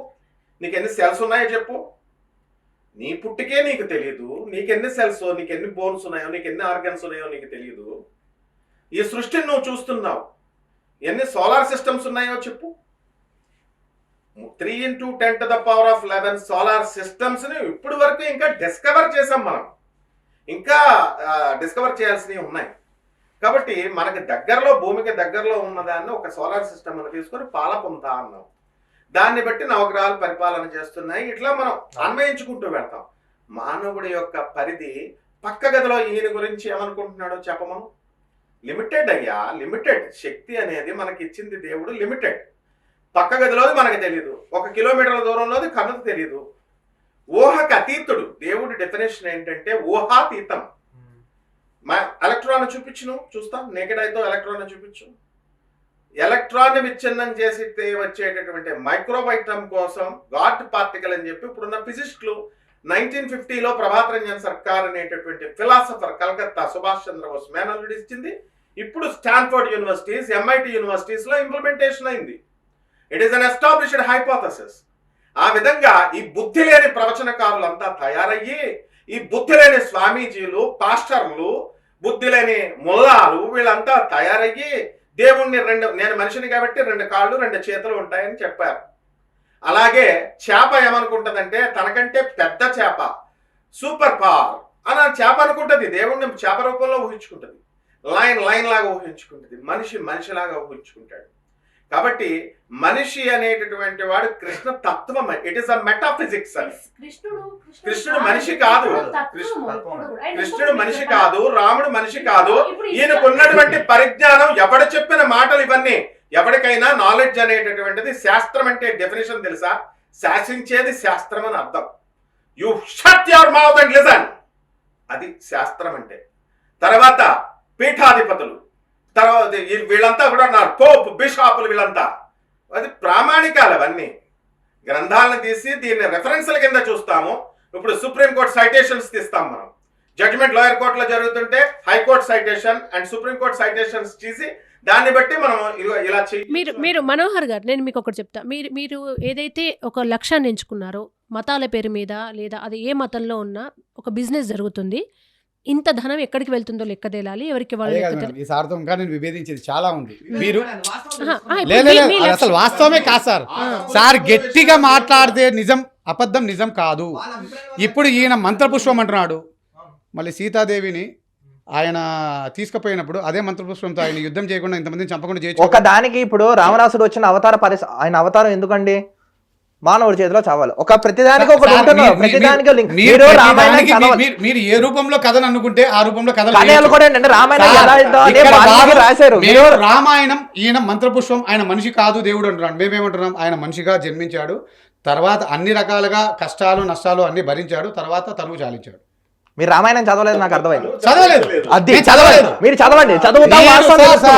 నేనే కాదు ఎవ్వరు కూడా ఈ మీరు అనుకుంటున్న ప్రకారం ఇప్పుడున్న సిస్టమ్ లో రామాయణము చదవరు, అందుకే ఇలాంటివన్నీ ఖురాన్ చదవరు, బైబిల్ని చదవరు, భారత రాజ్యాంగాన్ని చదవరు. అందరికీ తెలిసినది సినిమాలు, సీరియల్. లేదు లేదు మనోహర్ గారు, ఉమ్. ఖురాను ముస్లింలో ప్రతి వ్యక్తి చదువుతారు. ఏమి తల చదవడం వంచి మేడం? వాళ్ళకి చదివే చదివిపిస్తారు. లేనప్పుడు ఆ చదువు ఎంతమంది చదువుతారు మేడం? ఖురాన్ చదివిపిస్తారు. ఎంత మందికి చదువు రాదు? చదువు రానప్పుడు వాళ్ళు చదివారని మీరు ఎలా నా చెప్తారు? మాట 80% వాళ్ళకి చదువు లేదు. నా మాట విని ఒక ముసల్మాన్ దగ్గరికి వెళ్ళి నువ్వు ఖురాన్ చదివావా చదవలేదా చదివానని చెప్తాడు అంతే. వానికి అన్ని తెలుసా అంటే తెలియదు. తర్వాత బైబిల్ తెలీదు. సండే చర్చికి వెళ్ళి చదువుతారు. నేను ఏమంటున్నా అంటే మీరు మతాల పేరు మీద జరుగుతున్న దోపిడీ, ఆ లెక్కలు గవర్నమెంట్కి వెళ్ళాలి, ఇదంతా కరెక్ట్. మీరు ఏదైతే ఇస్కాన్లో ఏదో నేను జరుగుతుంది, గవర్నమెంట్కి వెళ్ళాలని చెప్పట్లేదు మేడం. ఇస్కాన్కి ఏదో జరుగుతుంది, ఇస్కాన్ ముసుగులో జరుగుతుంది అంటున్నారు కదా. ఇస్కాన్ ఒకటే కాదు, ఇలా చాలా ఇప్పుడు కొత్తగా వచ్చే దేవాలయాలన్నీ కూడా దే ఆర్ ప్రైవేట్. ఎగ్జాక్ట్లీ. మీరు అప్పుడు ఏం చేయాలంటే మీరు శాంతం మీరండి, నేను చెప్పి తర్వాత మీ అభిప్రాయం చెప్పి, నేను మెల్లగానే మాట్లాడుతున్నాగా మీతో. భగవద్గీత మీరు చదవలేదు. భగవద్గీతలో మీరు అన్నట్టు 100 రకాల భగవద్గీతలు వచ్చాయి. కానీ మనకు ప్రామాణికంగా శంకరాచార్యులు మీలాగా అన్నిటిని కలిపి ఒక ఏకతాటి మీదకి తెచ్చిన వ్యక్తి శంకరాచార్యులు. శంకరాచార్య విరచిత భగవద్గీత ఉంది, విద్యాప్రకాశ్ నందగిరి స్వామి విరచిత ఉంది. అది మొత్తం చదివితే మీకే కాదు, అందుకే ప్రతి హిందువు ఎందుకు భగవద్గీత చదవాలంటే భగవద్గీతలో నాకు గుడి కట్టు, నాకు దీపం పెట్టు, నువ్వు బొట్లు పెట్టుకో, ప్రదక్షిణలు, ఇది ఎక్కడైనా ఉంటే నేను మీరు ఏదంటే దేవుడు కృష్ణుడు కదా నేను ఒప్పుకుంటా. నేను అనేది ఒకటి మేడం, భగవద్గీతలో ఏది చెప్పలేదండి, ఇది తెలియకనే ఇంత అంటే ఏం మూఢత్వంలో చెప్పారు మేడం వెళ్ళిపోతున్నారు. భగవద్గీతలో? భగవద్గీతలో జ్ఞానం, నువ్వు ఆలోచించు, జ్ఞానాన్ని పొందు, సర్వభూతాస్తమాత్మానం అని చెప్పారండి. అందరిలోనూ భగవంతుని చూడడమే యోగితత్వం. అంతే కదండి మేడం, ఆ, ఇప్పుడు నేను చెప్పింది అదే కదండి మేడం. మరి కృష్ణుడు మీరు ఎలా నేను విమర్శిస్తారు? అంటున్నది అక్కడ ఇప్పుడు అవాయిడ్ చేయాల్సింది ఒక్కొక్క ఒరిజినల్ సందర్భంలో భగవద్గీత ఒక్కొక్క మనిషిని చదివిపియండి. దేవుడిగా ఆరాధించడం అది హిందువులకు ఉన్న లక్షణం. ముస్లిం కానీ క్రిస్టియన్ కానీ వాళ్ళు ఒక మనిషి సహాయం చేసినా నాకు యేసుప్రభు చేశాడంటాడే కానీ నాకు ఒక మనిషి సహాయం చేశాడు అతను దేవుడు అని కొలవడు. మనం ప్రతి వ్యక్తిని దేవుడిగా ఆరాధించాడు. అందుకే మనకు లక్షల మంది దేవుళ్ళు, కోట్ల మంది దేవుళ్ళు అనేది మనకి ఎందుకు వస్తారు అంటే గొప్పతనాన్ని ఆలోచించాలి కదా మీరు. ఇక్కడ 1,000,000 మంది ఉన్నారు, 1,00,000 మంది ఉన్నారు. కోటి అంటే ఏంటి అసలు అర్థం ఏంటి? కోటి అంటే గుంపు, సమూహం, ఆ విషయం తెలుసా మీకు? అసలు కోటి మంది అంటున్నారు దేవతలు, అసలు కోటి అంటే ఏంటి అర్థం అసలు మీ దృష్టిలో? అది 1,000,000 మంది దేవుళ్ళు అంటారు. అది కనీసం 100 మంది దేవుళ్ళ పేర్లు కూడా ఎవరికీ తెలియదు. మీకున్న జ్ఞానంతో సమూహం, వర్గం అది. ఇప్పుడు మేమనేది ఒకటి మేడం, ఇక్కడ 1,000,000 మంది ఉన్నారా, వాళ్ళ పిల్లలమైన మనం కూడా దేవుళ్ళమే. సార్, నేను అంటున్నా, 1,000,000 మంది మీరు ఇప్పుడు ఉన్నప్పుడు ఏమనండి, మనం మీరు ఈ దొంగ దేశంలో బాబాలు, ఉన్నది దొంగ ఒక బాబాలు 70 పుట్టుకొస్తారు. కోట్లో 80 కోట్లో లేదు అనుకుంటాం. లేదు, మీరు అన్నట్టుగా ఈ అమాయకత్వం ఎక్కువ, అందరినీ దేవుళ్ళని చేస్తే దొంగ బాబాలు కొత్త దేవుళ్ళు పుట్టుకొస్తున్నారు, వాళ్ళ వల్ల నష్టం. ఇది అన్కండిషనల్లీ మేమందరం యాక్సెప్ట్ చేస్తున్నాం. అప్పుడు ఏం చేయాలి? అజ్ఞానం ఇదంతా ఇది తొలగాలంటే ఇప్పుడు చీకటి తొలగాలంటే వెలుతురు రావాలిగా. ఖచ్చితంగా. ఇదంతా ఎవరు దేవుడు ఎవడు కాదు, అసలు దైవత్వం అంటే ఏంటిది, నిజమైన దైవత్వం లక్షణాలు ఏంటో తెలవాలంటే జ్ఞానం రావాలి. జ్ఞానం రావాలంటే ఏం చేయాలో మార్గం చూపియండి. అప్పుడు అజ్ఞానం ఇక్కడ తొలగిపోతుంది. నేను అంటున్నా మేడం, ఇక్కడ జ్ఞానం, కొందరు సనాతన ధర్మం ఇవన్నీ అంటున్నారు. అవేవో గతంలో ఉన్న పదాలో ఇంకొకటో నాకు తెలియదు. నాకు వర్తమానంలో మనం కూర్చొని రాసుకుందాం. ఏ జ్ఞానం కావాలి అంటే ఇప్పుడు వాళ్ళు ఇచ్చిన జ్ఞానం మనకు ఉంది కదా, అంటే భగవద్గీత చదివిన జ్ఞానం మీలో ఉంది కదా, ఇతరులలో ఇంకొకదిగా అడిషనల్ జ్ఞానం ఉంది కదా, ప్రపంచాన్ని ఏలిన జ్ఞానం మనకు ఉంది కదా. ఇప్పుడు కూర్చొని రేపటి నవ సమాజానికి ఎటువంటి రూల్స్ కావాలో రాసుకుందాం. బైబిల్ అన్నా రూల్స్ రెగ్యులేషన్సే, ఖురాన్ అన్న రూల్స్ రెగ్యులేషన్సే. హిందూకి అటువంటి రూల్స్ రెగ్యులేషన్స్ లేవు కాబట్టి ఇప్పుడు కూర్చొని రాసుకుందాం. రాసుకుంటే దానికి కావాల్సిన విధానాలు ఏంటివి అంటే ఉన్నాయి, దేవస్థానాలలో కూర్చొని నీతులు ఉన్నాయండి. విదుర నీతి ఉంది, చాణక్య నీతి ఉంది, కృష్ణ అష్టావక్ర గీత ఉంది, మనకు ఉన్నాయి నీతులు, సూత్రాలు ఉన్నాయి. మానవాళి ఎలా నడవాలో గ్రంథం అని మనం ప్రకటించబడిందా? మనం ప్రకటించుకోలేకపోతున్నాం కదా. ప్రకటించండి, ఇప్పుడు నేను దాన్ని అనుసరిస్తాను. ఎందుకు ప్రకటించడం, ఎందుకు ప్రకటితాలు, ఎందుకు నిశ్శబ్దంగా చదువుకుంటే నేను అన్న సరిపోతుంది పదం కదా. మేడం, హిందువుల గ్రంథం భగవద్గీత అని ప్రకటించుకుందాం పట్టండి. మనం అడుగుదాం పట్టండి, గవర్నమెంట్ ఎందుకు ప్రకటించాలి? ఎవరు ప్రకటించాలి? ప్రభుత్వమే. ఎందుకు అది ఆల్రెడీ మన గ్రంథం, ఎవరో వచ్చి ప్రకటించాల్సిన అవసరం లేదు. మేడం ఇది మన దేశం. సత్యనారాయణమూర్తి గారు ఎవరో ప్రకటించాలా? ఇప్పుడు ఆయనే మనోహర్, ఆయన మనోహర్ అని ప్రభుత్వం లేకపోతే ఇంకొకళ్ళు ప్రకటించాల్సిన అవసరం లేదు. పక్కింటోడు ఎదురింటోడు.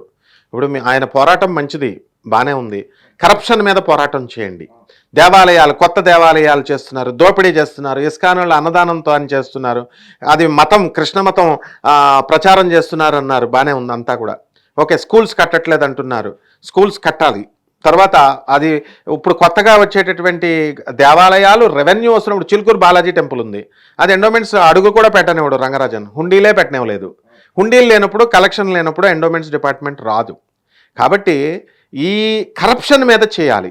హిందూ మతమైనా అసలు హిందూ అంటున్నారు. అసలు Hindu is universal. హిందూకి meaning universal అని అర్థం. సింధు నాగరికత ఇవి అన్నీ కాదు. ఆ తర్వాత నెక్స్ట్ ఏంటంటే ఈ యొక్క హిందూ మతంలోనే అన్ని మతాలు పుట్టినటువంటివి ఈ పదాలు వాడుతున్నారు రాజకీయ నాయకులు, వాళ్ళు వీళ్ళు, సనాతన ధర్మం, పీఠాధిపతులు అంతదో దొంగలే అనమాట. సో అట్లాంటి దాన్ని పట్టుకొని తీసుకొచ్చి రాముడికి కృష్ణుడికి ఆపాదించకూడదు. ఇప్పుడు ఒక దేవాలయానికి వెళ్తున్నాం, మనము ఆ ఆలయం యాక్సిడెంట్ అవుతుంది అంటే తిరుపతి వెళ్తున్నాం కాబట్టి యాక్సిడెంట్ అయింది కాబట్టి దేవుడు ఎందుకు రక్షించలేదు అనుకునే వాళ్ళు ఉన్నారు పాపం. అవును, కర్మ ఫలితం అని ఎవరు నమ్మరు అది. అలాగే ఆయన అన్నట్టుగా అమ్మ కూడా కాదు సత్యమూర్తి గారు, దైవ తత్వం అంటే ఏంటో వీళ్ళకి తెలియట్లేదు. ఇప్పుడు మనిషి భగవద్గీతలో నీ మోక్షం ఎప్పుడంటే నీ హరిషడ్ వర్గాల్ని అహాన్ని జయిస్తే మనిషే అన్ని లక్షణాలు ఉంటే మనం కొలిచే భగవంతుడు అన్నిటికీ డిటాచ్డ్గా ఉంటాడు. ఈ జ్ఞానాన్ని చదువుకునే రోజుల నుంచి ఎందుకు బాబాలే దొంగలైతే వాళ్ళేం ప్రకటిస్తారు, పీఠాధిపతులే దొంగలైతే. మన చదువుల్లో నుంచి ఇప్పుడు నాకు మినిమిని జ్ఞానం ఉందని ఒప్పుకుంటాను అనుకోండి మేడం.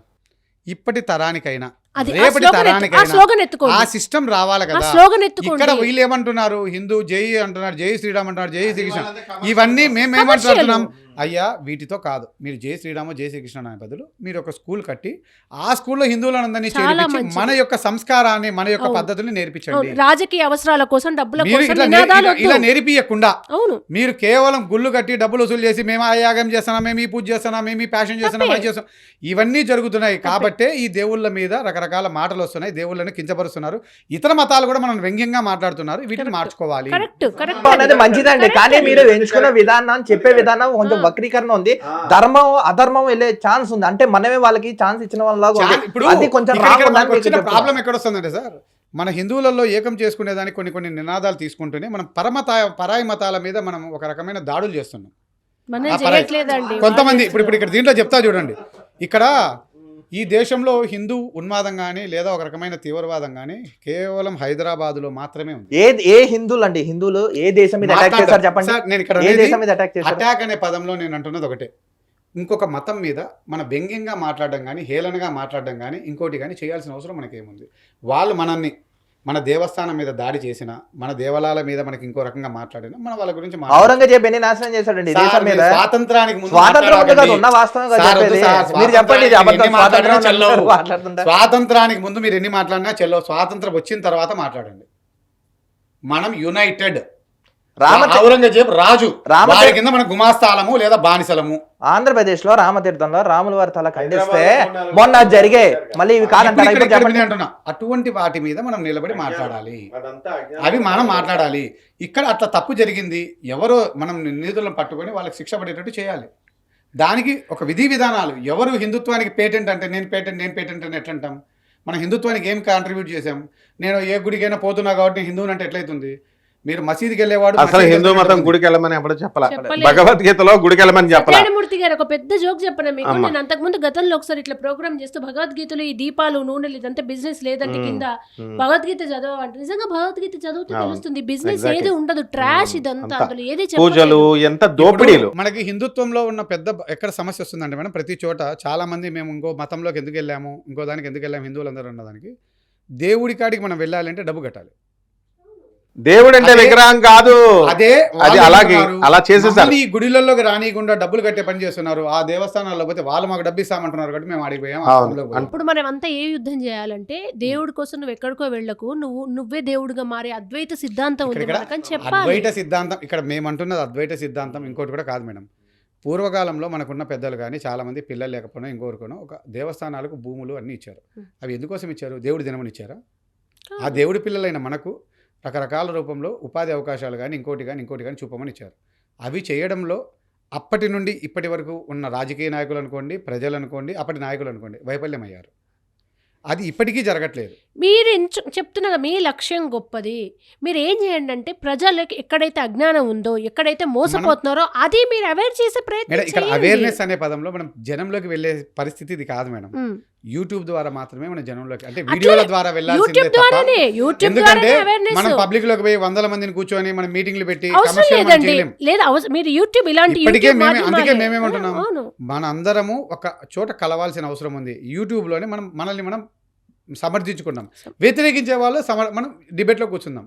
నీకు నా విషయంలో ఎక్కడ నచ్చలేదు, నాలో మీ విషయాలు ఎక్కడ నచ్చలేదు, డిస్కస్ చేసుకుందాం. నచ్చకపోవడం ఏంటి లేదంటే హిందువుల్లో ఏకమత్యం మీ లక్ష్యం అయితే హిందువుల భగవంతుని జోలు అవసరం లేదు. ఎక్కడ మోసపోతున్నారు, ఒరిజినల్ ఏముంది, ఫేక్ ఏం నడుస్తుంది, ఒరిజినల్ వర్సెస్ ఫేక్ అనేది మీరు వ్యక్తపరచండి బయటకు, అంతే సింపుల్. ఇక్కడ వ్యక్తపరచడం కాదు మేడం, మనం ఏ లైఫ్లో ఇప్పుడు మనం కలిసామో అట్లా మన లాంటి వాళ్ళందరూ కూడా మనం ఈ దేవస్థానాలను మేము సభ్యులుగా చేరుతాం, ఈ దేవస్థానాల్లో మాకు ఎన్నికలు కావాలి అని అడిగినప్పుడే మన హక్కులు మన Exactly. ధర్మం వాటి మనకు కోసం ఉంటుంది. సత్యనారాయణ గారు రెడీ, మీ దిలీప్ రెడ్డి లేదు అందరూ అనుకున్నప్పుడు ready. మనం ఎండోమెంట్స్ డిపార్ట్మెంట్ అనేది ఆధీనంలో ఉంటూ రేపటి రోజు ఇవన్నీ కూడా ప్రైవేటైజేషన్ అయ్యే ఛాన్సెస్ చాలా ఎక్కువ ఉన్నాయి. కరెక్టే. మరి ప్రతి ప్రైవేటైజేషన్ హిందువు- జరగకూడదు అనుకుంటే అవును. ఇక్కడ మనం మన సభ్యులుగా ఎన్రోల్ ప్రతి అవ్వాల్సిందే. హిందువు ఉన్న గుళ్ళో సభ్యులు కావాలి, ప్రతి లెక్క నువ్వు తెలియాలి. ఆ డబ్బుల్ని అడిగే హక్కు నీకు ఉంటుంది. ఇప్పుడు నువ్వు అడగలేవు. ఎగ్జాక్ట్లీ.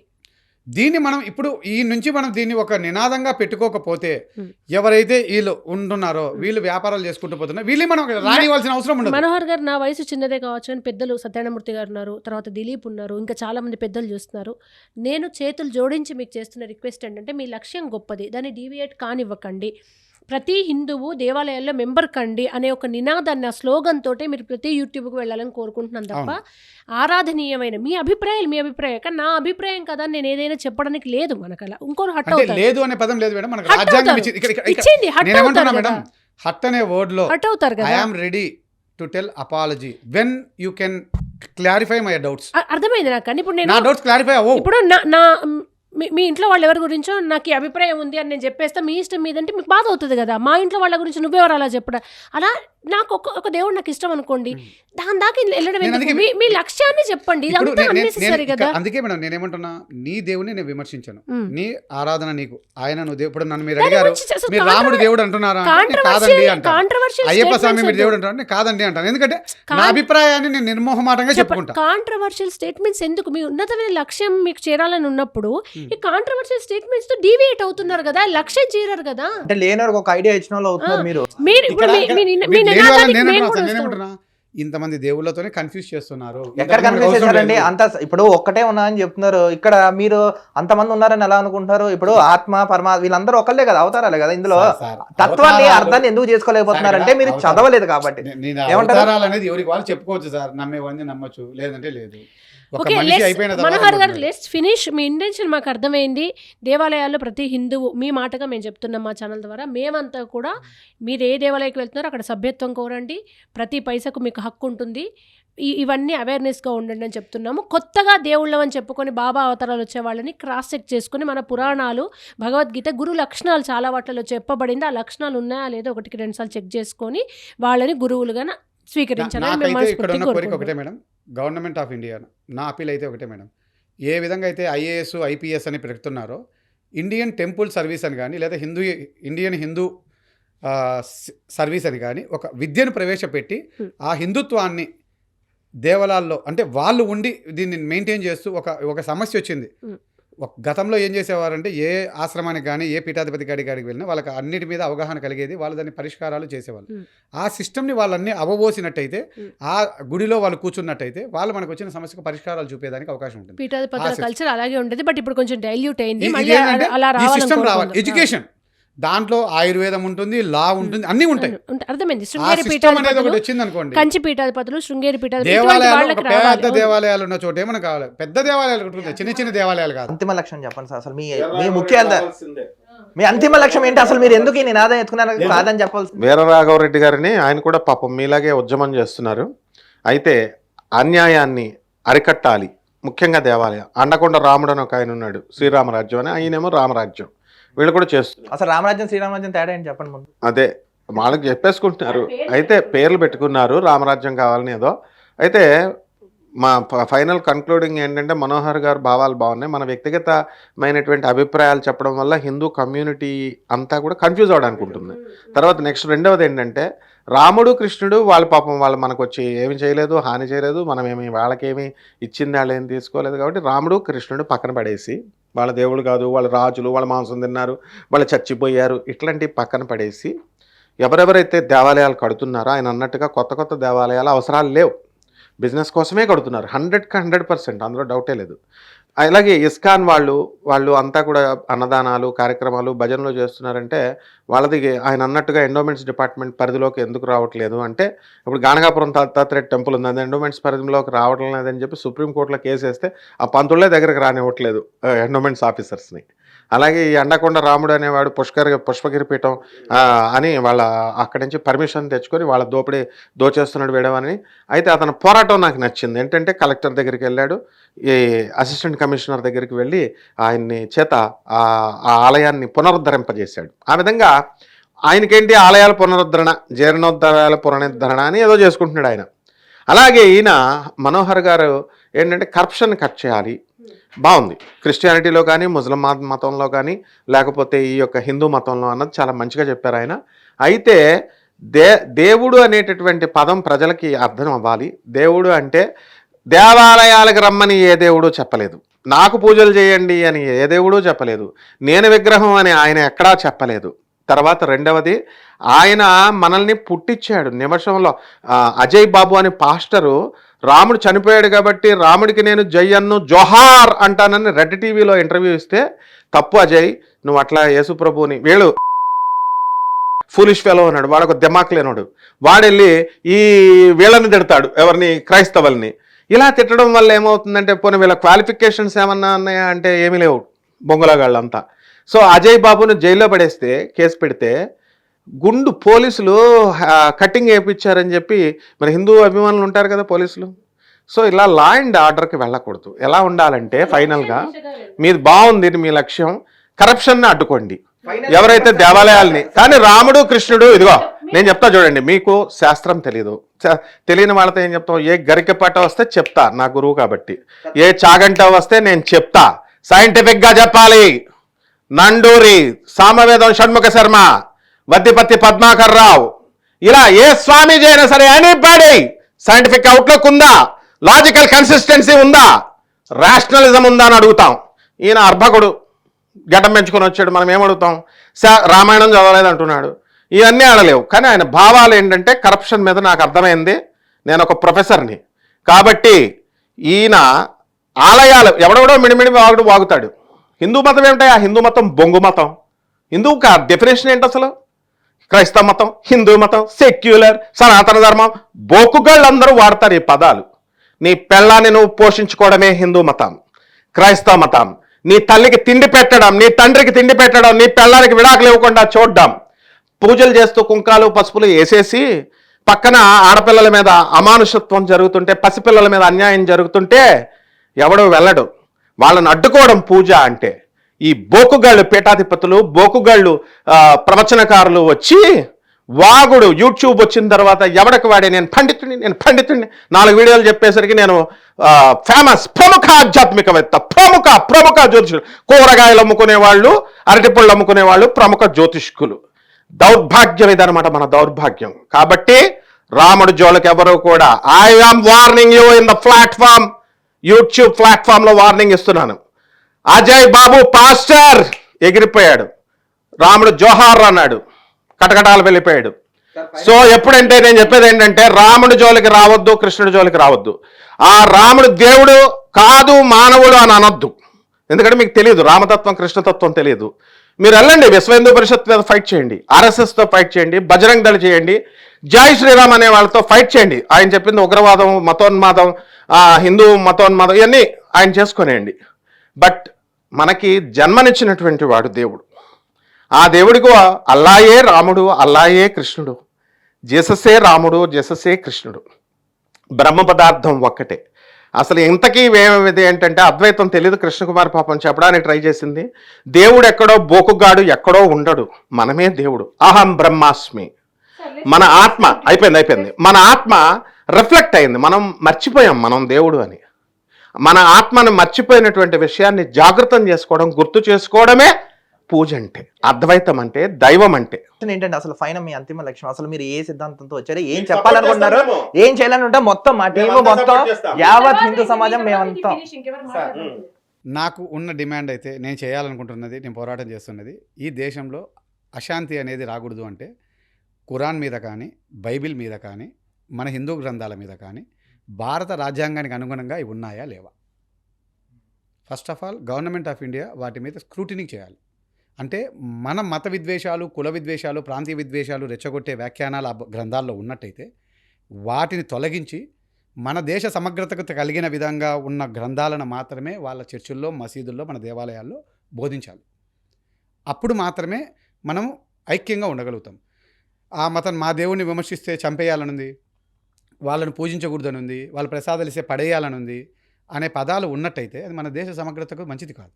సో దట్ ఆ వ్యాఖ్యానాలు తీయాల్సింది ఎవరు, అవి ఉన్నాయని తెలియాల్సింది ఎవరు? వీటిని స్వతంత్రం వచ్చినప్పటి నుంచి ఇప్పటి వరకు ఏ ప్రభుత్వం వాటి జోలికి పోలేదు. వాటి జోలికి వెళ్ళాలి, ఆ బుక్కులు గ్రంథాలు తెప్పించుకోవాలి.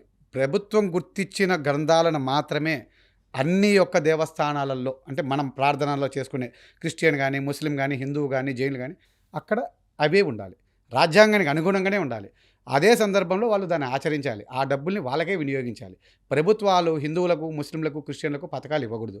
ఆ మతాల వాళ్ళకు ఆ మతం వాళ్ళే పథకాలు ఇచ్చుకోవాలి. ప్రభుత్వానికి ఏం సంబంధం? పథకాలు ఇవ్వాల్సిన బాధ్యత ముస్లిమ్స్కి ఇస్తుంది, క్రిస్టియన్స్కి ఇస్తుంది, హిందువులకి ఇస్తుంది. క్రిస్టియన్స్ కానీ ముస్లిమ్స్ కానీ కాదు. ఈ దేశంలో ముస్లిమ్స్ ఈ దేశంలో భాగం కాదు. ఎందుకు కాదు అని నేను చెప్తున్నానంటే 100కి 95% మంది ప్రభుత్వానికి ఏ విధమైన పన్ను కట్టరు. వాళ్ళు బిజినెస్ చేస్తారు, వ్యాపారాలు చేస్తారు, డబ్బులు సంపాదించుకుంటారు, కానీ అసంఘటిత రంగంలో ఉంటారు. అంటే ఈ మెకానిక్ షాపులని, టైర్ల వ్యాపారాలని, కూరగాయల వ్యాపారాలని, పూల వ్యాపారాలని, రకరకాల రోజు వేలకు వేలు సంపాదించే వాళ్ళు కూడా ఉన్నారు. వాళ్ళకి లైసెన్సులు ఉండవు. వాళ్ళు సంపాదించే డబ్బులు వాళ్ళ మసీదులకు డబ్బులు ఇస్తున్నారు, కానీ ఈ దేశానికి ఏమి ఇవ్వట్లేదు. అయినా మళ్ళీ చెబుతూ వాళ్ళు స్కూళ్ళల్లో ఫ్రీగా చదువుతున్నారు, వైద్యము ఫ్రీగా చేయించుకుంటున్నారు, పథకాలు ఫ్రీగా తీసుకుంటున్నారు, ఇల్లులు ఫ్రీగా తీసుకుంటున్నారు. వాళ్ళు ఈ దేశానికి ఏమి ఇచ్చారు? ఈ హిందూ అంటే ఇండియన్ అయిన నేను ఈ దేశంలో వ్యాపారం చేస్తూ ప్రభుత్వానికి డబ్బు చెల్లించాను. ఏ క్రిస్టియన్ కూడా ఆ రూపంలో వాళ్ళు స్కూళ్ళు కట్టుకుని వ్యాపారాలు చేసుకున్న డబ్బులు చెల్లించలేదు. ముస్లిము చెల్లించినప్పుడు నేను కడుతున్న పన్నుల డబ్బుల్లో నుంచి ఆ 2 వర్గాలకు పథకాలు ఇవ్వడం తప్పు. గతంలో జరిగింది. ఇప్పుడైనా ఆపేసి ఆ మతాల్లో ఉన్న డబ్బుల్ని, అంటే వక్స్ బోర్డులో ఉన్న ఆస్తుల్లో నుంచి వాళ్ళకి పథకాలు ఇవ్వండి, క్రిస్టియన్ బోర్డులలో ఉన్న ఆస్తుల్లో నుంచి ఉపాధి అవకాశాల పథకాలు వాళ్ళకి ఇచ్చినట్టయితే మాకు అభ్యంతరం లేదు. హిందుత్వం బతుకుతుంది. మన డబ్బులతో మనం ఇంకా సౌకర్యాలు పొందగలుగుతాం. మనోహర్ గారు నమస్కారం. నమస్కారం. మీ ఉద్యమం ముందుకెళ్ళాలి. మొత్తానికి చూశారు కదా వ్యూయర్స్, వాళ్ళ అభిప్రాయాలు చెప్పారు. కానీ ఇక్కడ ఏ మతాన్ని, ఏ కులాన్ని, ఏ వర్గాన్ని, ఏ వ్యక్తిని ఇది విమర్శించడం కాదండి. నిజాలు చర్చించుకుని మనం నిజాలు బయట పెట్టంగానే ఎవరు దీన్ని తప్పుగా అనుకోకండి. అంటే వాళ్ళ వర్షన్ ఏంటో తెలుసుకుని అసలు ఫ్యాక్ట్ ఏంటో మీకు చెప్పడానికి ముఖ్య ఉద్దేశమే ఈ డిబేట్ యొక్క కార్యక్రమం. చూశారు కదా అసలు ఏం జరిగింది ఏంటో అని వాళ్ళ అభిప్రాయాలు చెప్పారు. మొత్తానికి మనందరం యూనిటీగానే ఉంటేనే ఏమైనా సాధించగలం. We are Indians firstly and lastly. So మరో డిబేట్తో కలుద్దాం. చూస్తున్నానండి అవర్ ఛానల్.